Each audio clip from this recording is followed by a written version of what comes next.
એક ભાઈ બિચારો બીમાર પડ્યો પતિ, અને એના પત્ની દવાખાને લઈ ગયા, એને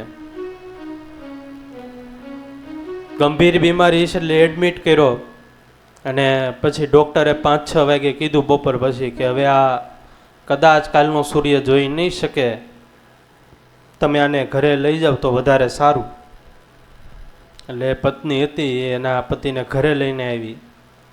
આ બિચારા પતિને એમ કે હવે છેલ્લી રાત છે, કાલનો સૂરજ તો મારે જોવાનો નથી, તો થોડી વાર માટે ઘરવાળી સાથે અને બાળકો સાથે ને બધા સાથે બેસું અને આનંદ કરું. એટલે પત્નીને કીધું કે તું મારી બાજુમાં બેસ અને આપણા છોકરાને બોલાય બાજુમાં બેહે, કાલ સવારે તો હવે મારે જીવવાનું નથી, કાલનો સૂરજ તો હું જોઈ નહીં શકું. એટલે બાજુમાં પત્ની બેઠી, બાળકોને બેસાડ્યા. આ પતિની 30-35 વર્ષની ઉંમર.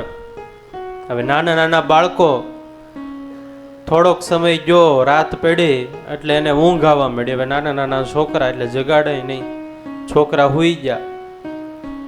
12 વાગ્યાનો સમય થયો તો પત્નીએ ઝોલા ખાવાનું શરૂ કર્યું.